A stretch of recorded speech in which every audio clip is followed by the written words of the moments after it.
Uma boa noite a todos vocês. O Francisco falou comigo ali, pastor, o senhor está pronto para a segunda rodada? Ô Francisco, nós começamos, era às 7 da manhã hoje. Hein? Eu estava sentado ali em cima, cochilando. Eu falei, não tem outro jeito não. Mas foi uma grande bênção hoje lá, no Valente Davi. Foi uma grande bênção. E nós vamos ver muitos corações entregues a Jesus lá naquele lugar. Cada dia meu coração se alegra mais com aquele projeto. Mas hoje quero falar com vocês sobre Apocalipse capítulo 21, sobre a visão de João da Cidade Santa. E eu gosto de ler isso aqui porque isso me traz muita esperança. Muita esperança. E esse verso, eu já o usei em muitas vezes. Primeira vez que eu usei esse verso, de forma bem prática, foi para explicar a minha irmã sobre o filho dela que ela perdeu. E ela falou comigo,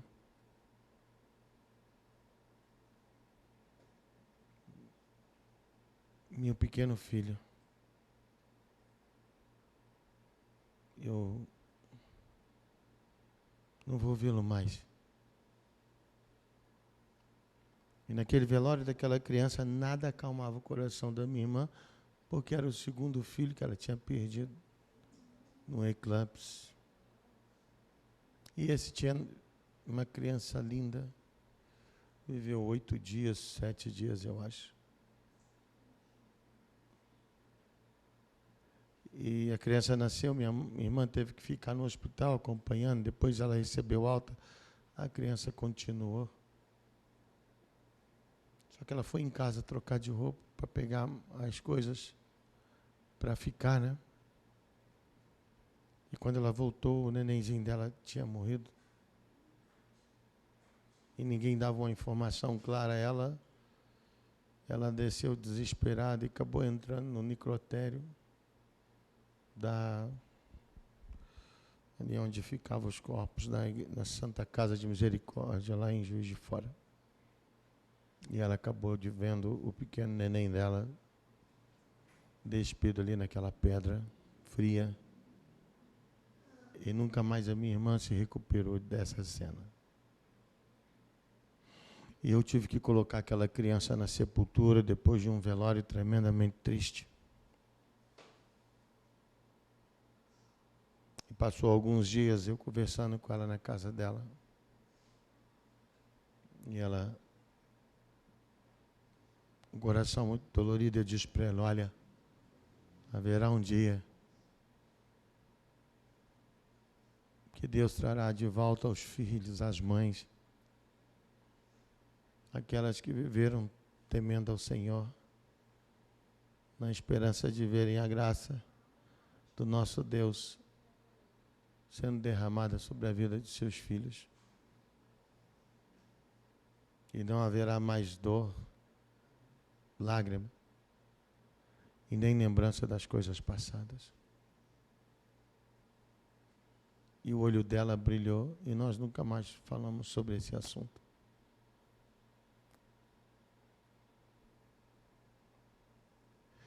Passou aí uns 15 anos. Com a infelicidade, eu tive o filho do meu irmão assassinado com 13 anos de idade, numa briga de escola.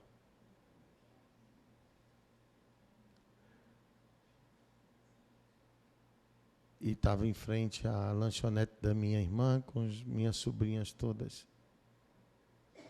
Eu era pastor em Teófilo Otoni. E aí me ligaram avisando. Eu tinha tido um longo dia de trabalho. Estava muito cansado. Era 8 horas da noite quando eu recebi a notícia. 4 horas da manhã eu estava no necrotério, no EML, em Juiz de Fora. E eu tive que acompanhar todo aquele processo. Eu era o pastor e tinha que fazer mais uma vez o culto fúnebre de alguém que eu amava muito. E esse verso fortaleceu meu coração. Porque eu tenho certeza absoluta que quando João teve falando sobre esse verso, ele olhou para a cidade santa em que Jesus mostrou a ele. Está em Apocalipse capítulo 21, verso de 1 a 5. Diz assim: E vi um novo céu e uma nova terra, porque o primeiro céu e a primeira terra passaram e o mar já não existe. E eu, João, vi a cidade santa,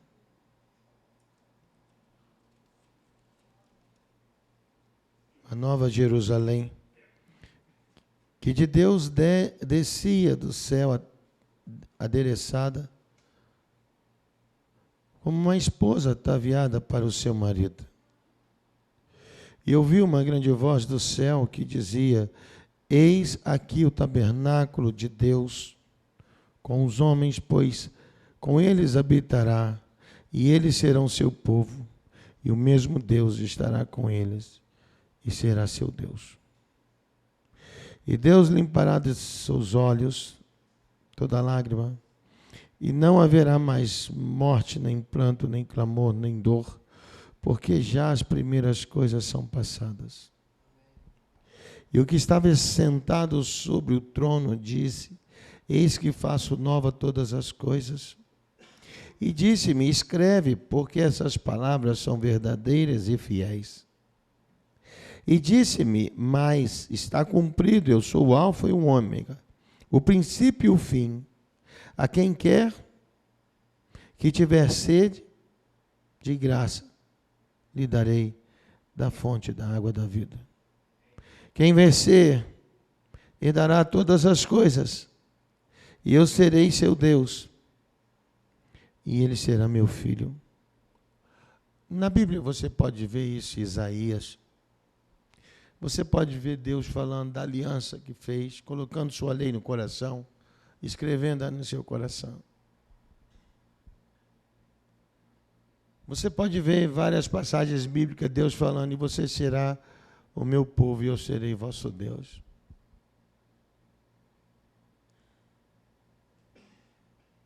Deus, ele não tem um projeto especial para nós, porque Deus, ele não mudou o processo. Nós erramos no processo. E Deus, dentre dos nossos erros, teve que se posicionar dentro do processo de forma diferente. Porque quando vivíamos junto dele,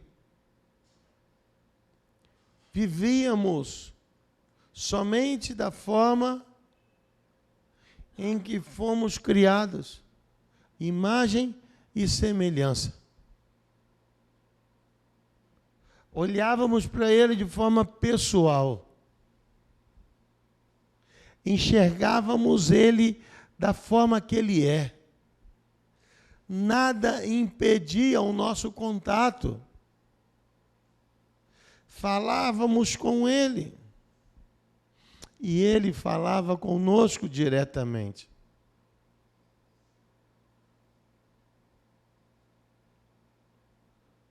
Um dia, o tentador tentou contra Eva.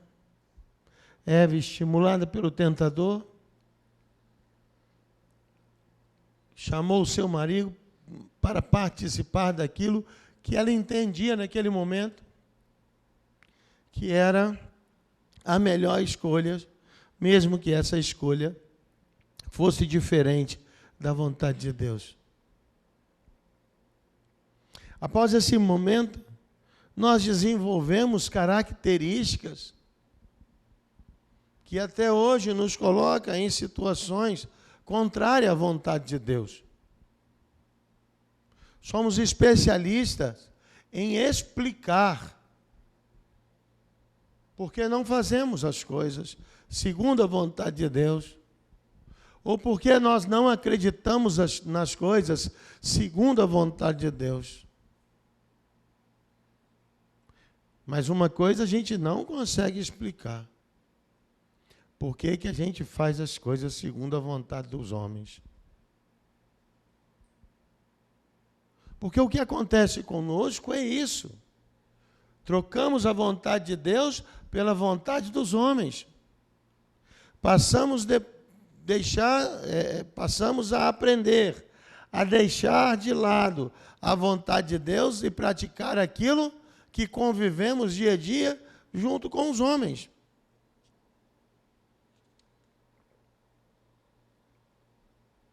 É como se nós caminhássemos todo dia, recebendo conselhos de todas as partes, entendendo por nós mesmos e por todos aqueles que estão ao redor de nós, de como fazemos as coisas mais assertivas. E cada vez que caminhamos assim, erramos mais o alvo e distanciamos mais de Deus. Mas a dificuldade é que nós nunca percebemos. Nós achamos que sempre estamos acertando mais e que Deus não está longe da gente. E nessa forma nós acertamos que Deus não está longe da gente, é nós que estamos longe dele. A questão é que nós andamos tão longe de Deus que não enxergamos que ele está tão perto. Mas fazemos coisas tão longe de Deus que não percebemos que estamos tão longe dele. E vamos somando na nossa vida coisas que vão nos distanciando dele e vão nos aproximando mais de uma vida mundana e pagã. Começamos assim. Desculpa.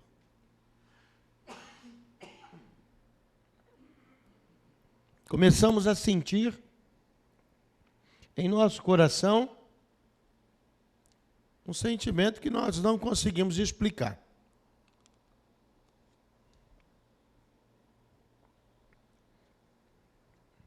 A inveja.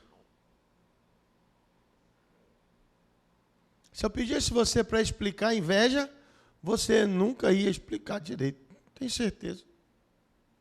Explica para mim a inveja. Você vai falar um monte de coisa. Você só não vai falar o que é a inveja.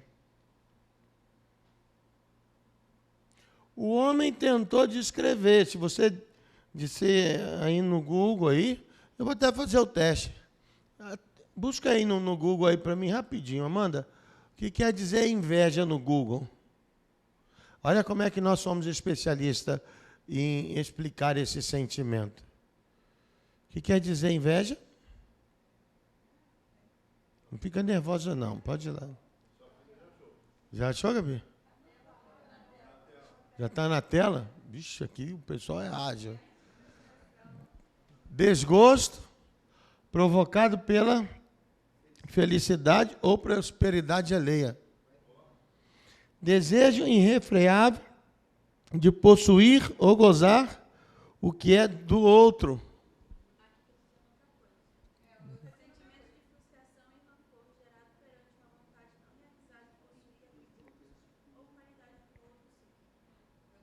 É? Levanta aqui então, levanta aqui. Espera aí, devagar, moço, está apressado. Bota aí, qual é o conceito de inveja? Sentimento de ódio, desgosto ou pesar que é provocado pelo bem-estar ou pela prosperidade e felicidade do outro. Desejo muito forte de possuir e desfrutar de algum bem possuído ou desfrutado por outra pessoa. Avidez, cobiça, Cupidez, e aí vamos seguindo em frente. Aí o outro fala uma coisa, o outro fala uma coisa. Mas o que é a inveja? De verdade. É a insatisfação pessoal de quem você é, que desenvolve um desejo extraordinário em você de ser outra pessoa. A inveja nunca permite você ser você. Você nunca está satisfeito com você. Porque tem sempre algo melhor lá fora. Tem sempre algo bom. Mas o que é algo bom? Eu acho tremendo aquela história do milionário e do pescador. Vocês já ouviram? Já, né? É engraçado. Nunca viu? Milionário, ele passou o ano todo administrando sua riqueza. No final do ano ele foi para a praia. Uma praia tremendamente luxuosa. Chegou lá na praia, ele viu um senhor lá, deitado na rede. E esse senhor tinha ido pescar e pescou lá e estava vendendo uns peixes e ele assava os peixes na hora. E esse milionário, naquele desejo de ser uma pessoa mais simples naquele dia, falou, quanto é esse peixe? É tanto.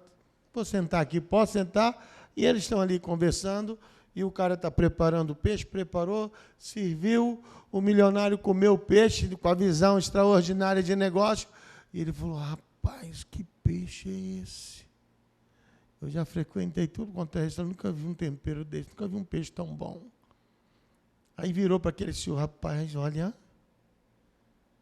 você pode ganhar milhões com isso. E o cara pergunta ele, para que você vai? Para que eu vou ganhar milhões? Não, se você ganhar milhões, você pode comprar uma tremenda casa. E para que eu vou querer uma casa? Para você ter mais conforto. Daí eu vou fazer o que com esse conforto? Você vai viver melhor. Tá? E o restante do dinheiro que eu vou fazer? Não, você pode comprar carro, isso tá. Mas e para quê? E para quê? E o milionário respondia, e para no final da vida você ter uma casa para você descansar. E ele falou, e descansar onde? Na praia. Não, eu já vivo nela. Para que eu vou esperar tanto tempo? Eu já tenho a rede, eu já tenho peixe. O problema não é o que você tem, é como você se enxerga. Você é insaciável por esse mundo. Tudo que te der, você vai aceitar. Nunca vai ser o suficiente. É isso que o pecado fez conosco. O pecado só não nos separou de Deus, mas nos tornou insaciável com o mundo. Hoje eu comprei uma casa, não gosto mais, quero de outra cor, pintou dessa cor, não gosto mais, o quarto é pequeno, quero um quarto maior, porque não cabe mais o que eu tenho. Mas você não tinha nada, mas agora eu tenho. Mas eu quero ter mais. Aí você vai, negocia. Não, agora o meu vizinho, eu quero uma vizinhança melhor, eu tenho mais dinheiro. E você vai. E vai. Só que você envelhece. Os filhos crescem. Vão embora. É como se você recomeçasse a vida de novo sozinho. O ciclo só se repete. E depois mergulhamos na solidão perguntando, por que perdi tanto tempo? Não, você não perdeu tanto tempo. Você gastou o teu tempo com tudo que não servia. E agora você não sabe o que fazer com o resto de tempo. Porque você não aprendeu a usar o fator tempo a seu favor. Tempo é uma coisa que tem muito valor, mas é o que mais nós desprezamos. Tempo é o que Deus nos deu para nós refletirmos como nós podemos viver melhor com Ele, não distante dEle. Mas o pecado tirou essa condição de raciocínio E vocês estão ouvindo isso aqui agora, e daqui a pouco vocês não estão lembrando mais, porque vocês vão mergulhar na vida em que o pecado promoveu para vocês. E cada dia nós estamos mais mortos em nós mesmos e menos entregues nas mãos de Deus. Mas cada dia nós estamos vindo mais à igreja, porque entendemos que vir à igreja nos aproxima de Deus. Mas esquecemos de convidá-lo para vir conosco. Então a gente vem à igreja, a gente conversa sobre o programa da igreja, a gente conversa sobre como vai ser nossa semana, sobre alguns problemas de nossa vida, mas a gente não conversou com o Senhor da igreja. Porque nós tivemos muito tempo para gastar o tempo com a vida, da nossa vida, naquilo que não tem valor. E o tempo vai passar. E vai sobrar na história de novo, como foi no início. Você e Deus. Sempre vai ser sobre você e Deus.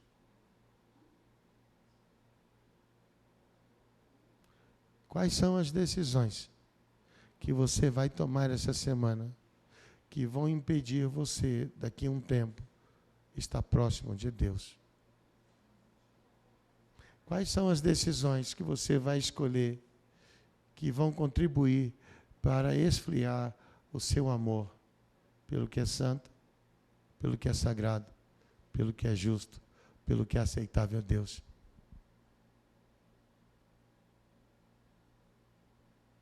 Porque é isso que nós temos que olhar.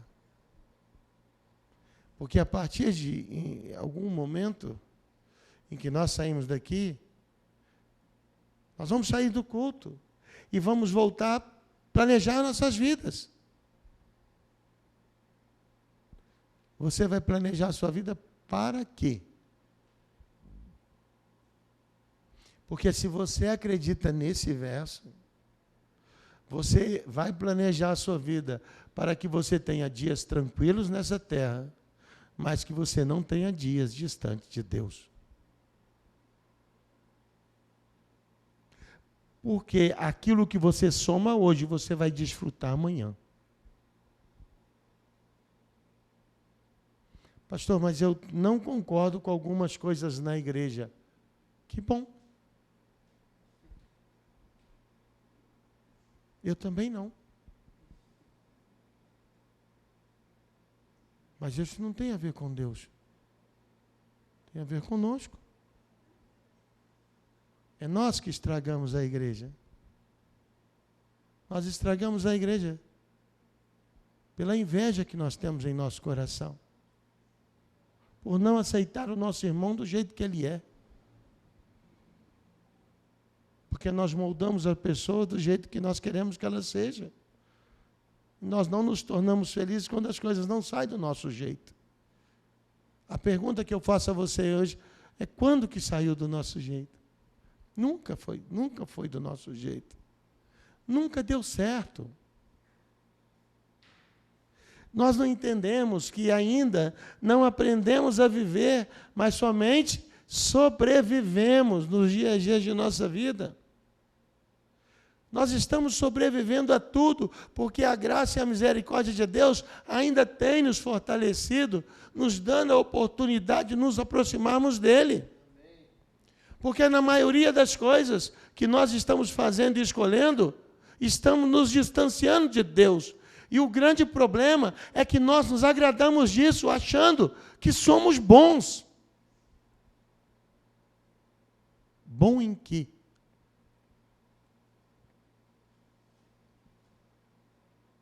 É como se fosse aquela história: eu finjo que sou bom, você acredita que eu sou bom, e eu finjo que você é bom. E fica todo mundo bem e bom com todo mundo. Mas isso é segundo nós, não é segundo Ele. Tem algumas coisas também que nos atrapalham a conviver junto. que eu também acho que é fruto da inveja. Mas se nós pudéssemos separar, é sobre o egoísmo. As pessoas falam, eu não sou egoísta. Tudo bem. Eu não estou obrigando a você pensar que você é egoísta. Mas em quem você pensa primeiro sempre? Hã? Em você? Tá bom. Quem você pensa que você tem que alimentar primeiro? A fé? Duvido. Passa a dificuldade para você ver. Se a senhora não vai pensar em quem é que você tem que alimentar primeiro. A gente aprendeu a pensar em quem? Na gente. Na nossa família. Na barriguinha cheia. Nero um dia falou para resolver o problema de Roma, dê pão e circo. O resto o povo vai se acomodar. E não é essa a verdade? Somos conduzidos a ter pão e circo nesse mundo. A idolatria nos conduz.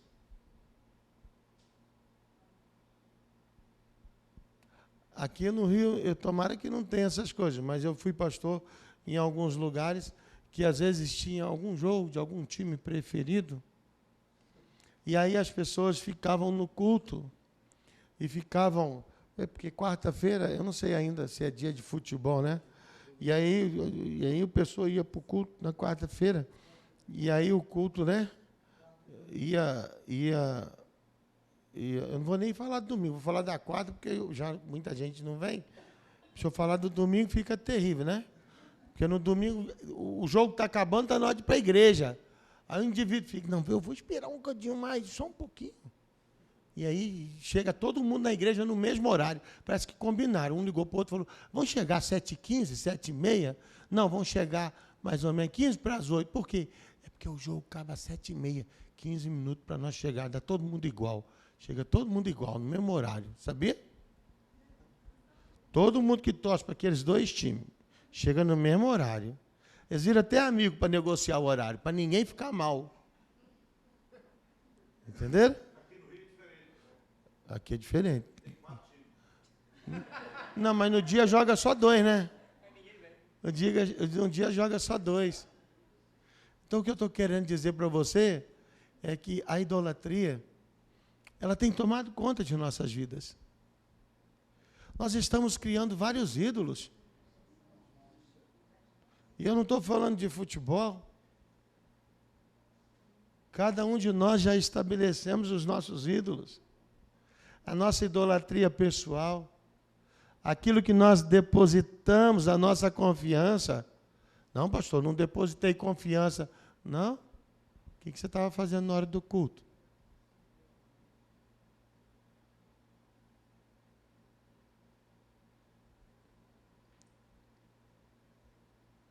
E aquele amigo te convidou para ir na casa dele na hora do culto. E você falou, não posso deixar esse amigo de lado. Mas o seu melhor amigo, que está com você em todas as situações, você pode.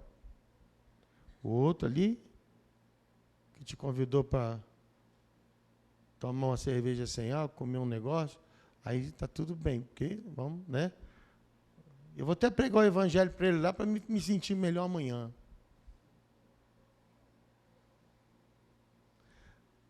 Nós acostumamos a transferir responsabilidades. Porque de acordo com que nós vamos morrendo espiritualmente, nós vamos esquecendo daquele que nos salvou.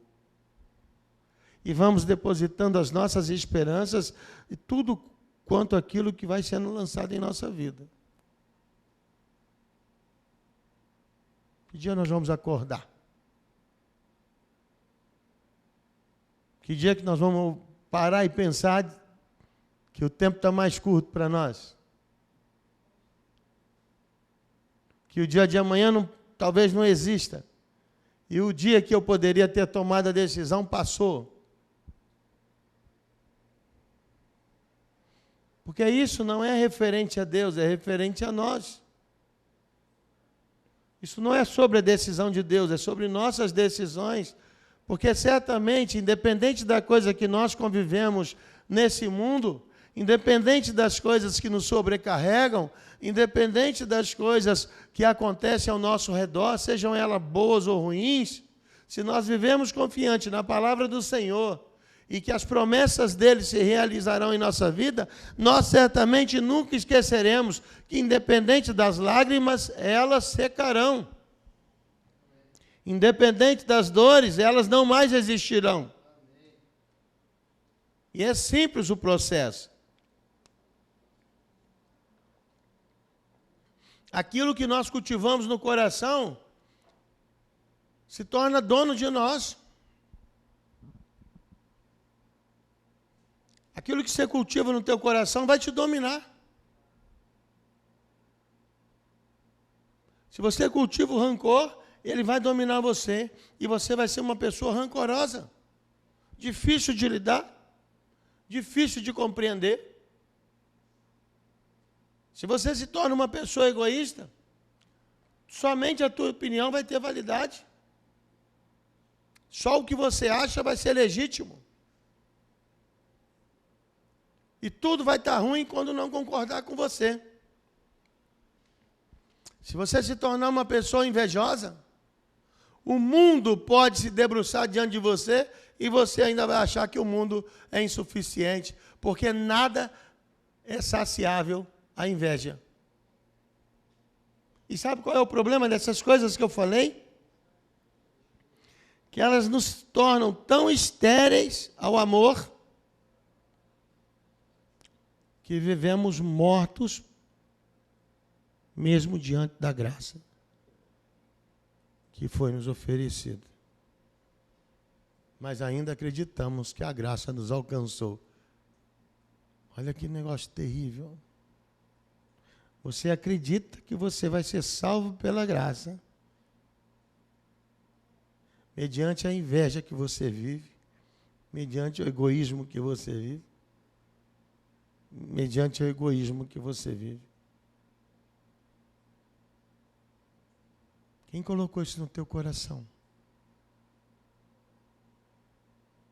Só tem uma forma de você ver a face do Senhor e Salvador Jesus Cristo. Permitindo que o amor dele por você lave todo o mal que o pecado depositou no teu coração. Quando você vir para esta igreja e cultuar o nome do Senhor Jesus Cristo como Senhor e mantenedor de sua vida, como aquele que é o doador de sua vida e possuidor dela, como aquele que é Senhor, Senhor que tem senhorio, poder sobre você, de dizer sim ou não e aceitável ao seu coração. Quando você sair da sua casa e você dizer, eu vou encontrar com o meu Senhor, e lá vou falar com Ele, sobre meus filhos, sobre minha família, sobre minha salvação, sobre a salvação dos meus amigos, sobre a salvação da minha casa. Quando os seus olhos brilharem e o seu coração arder,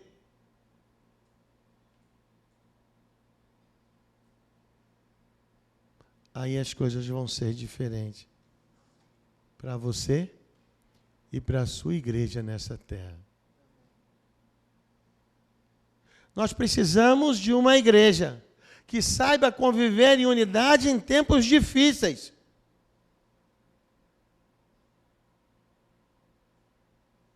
Não uma igreja que saiba se abraçar em tempos de bonança. Porque abraçar num tempo de paz é muito fácil. Cuidar de quem gosta de você é muito fácil. Amar quem te ama é muito fácil. Que mérito tem nisso?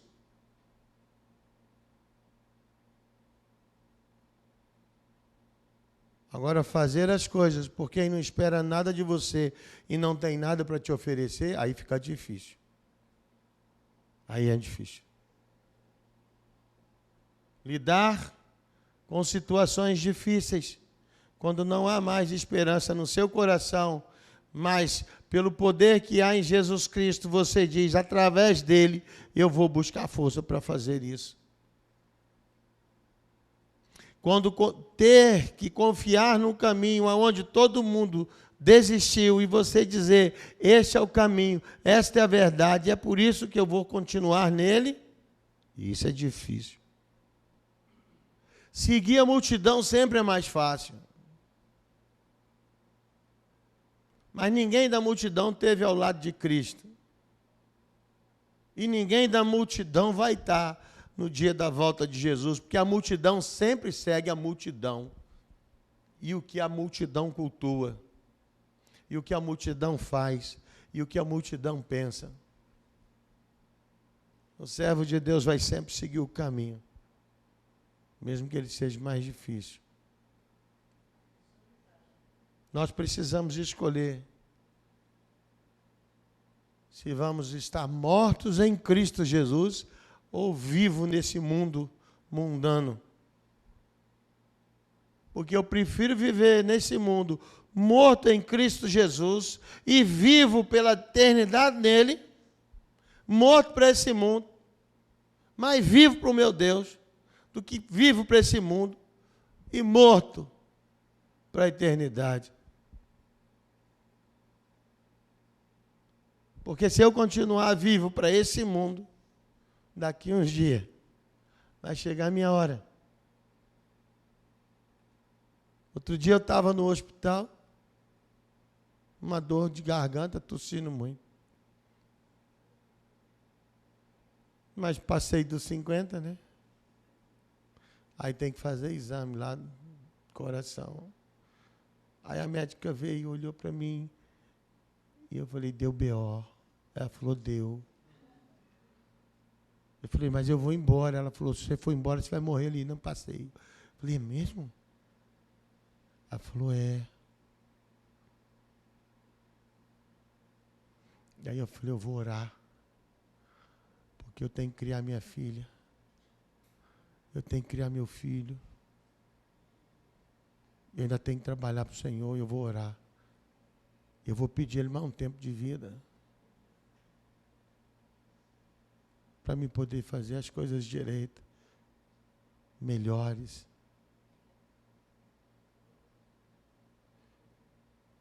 E aí eu fui fazer outros exames. E não deu mais nada. E aí o médico falou, não, isso aí é normal, a curva disso e daquilo. Tá bom, beleza, então eu posso ir embora. E ele falou, não, porque tem que transferir para o quarto. Não vou para o quarto, não, vou embora, direto. Não, mas não pode sair da UTI. Mas eu vou sair, eu vou embora, porque eu não tenho mais nada. Você falou que eu não tenho mais nada, para que eu vou ficar mais um dia aqui? A comida de vocês é ruim, o ar-condicionado é ruim. Não vou ficar mais, vou embora. Aí minha filha estava lá com a minha esposa, indo embora. Eu falei, oh, vai embora não, que eu já estou indo. Dá carona aí. Não foi, Gabi? E o médico veio correndo, você vai embora mesmo? Eu falei, vou embora.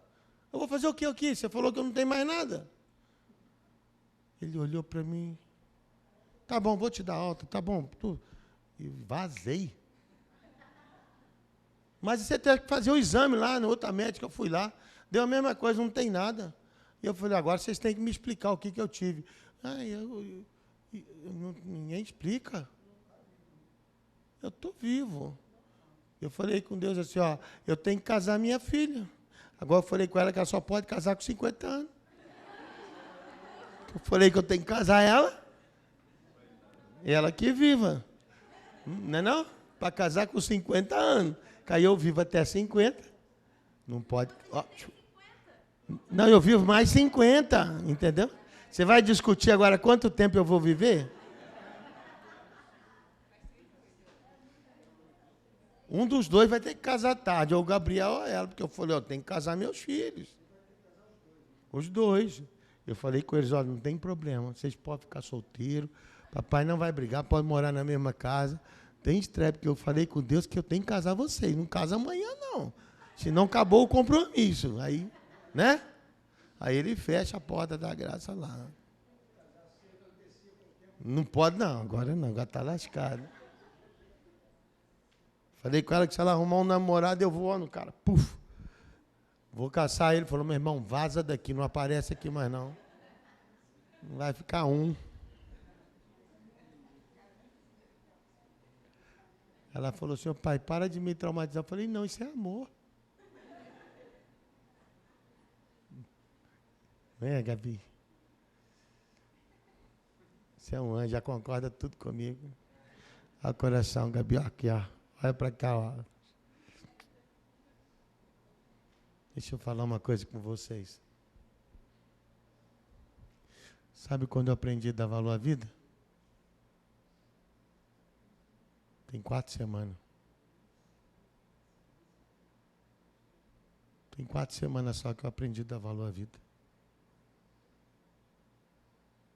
Até então eu não sabia.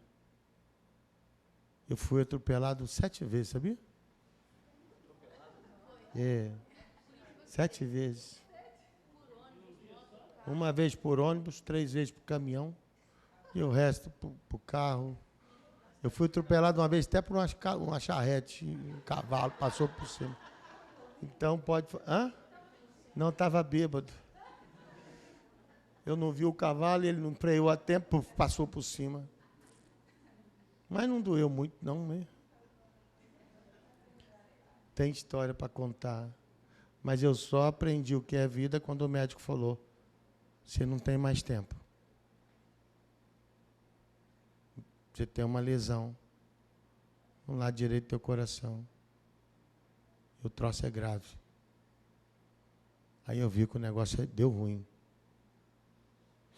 E aí eu comecei a entender que o tempo que eu preguei, que é curto, e que eu sempre falei é mais curto do que eu pensei, porque quando a gente experimenta na prática, a gente sabe. Não adiantou nada eu ter as coisas, porque eu não ia desfrutar mais nada com os meus filhos. Não deu tempo. Porque eu gastei um monte de tempo, só não gastei tempo com o que devia ter gastado. Mas eu não tive medo da morte. Porque todos os dias, de manhã e de tarde, e durante o meio-dia, eu oro ao Senhor. E eu digo a Ele, perdão, Senhor. Perdão porque eu não tenho conseguido ser o pastor que o Senhor deseja. Perdão porque eu não tenho conseguido ser o pai, o esposo, que os meus filhos e minha esposa talvez desejassem. Perdão, Senhor, porque eu gastei tempo hoje com que não tem valor nenhum. Então, todos os dias eu oro desse jeito. No momento que eu estava orando lá no hospital, eu sabia com quem eu estava falando. Era a mesma pessoa que eu falo todos os dias. Eu sabia que ele estava me ouvindo. Eu só não sabia que ele ia me dar mais tempo, além do que eu precisava. Porque a minha grande esperança não é viver nessa terra, é encontrar com o meu Senhor. E eu sempre disse aos meus filhos, quando eu descansar, não chorem, porque é só um tempinho para nós nos encontrarmos. Entende? Eu criei meus filhos assim, todos os dias. Viva com a esperança verdadeira da salvação naquele que te prometeu salvação. Tome decisões por aquele que te prometeu uma nova vida. Entregue teu coração àquele que prometeu cuidar do teu coração.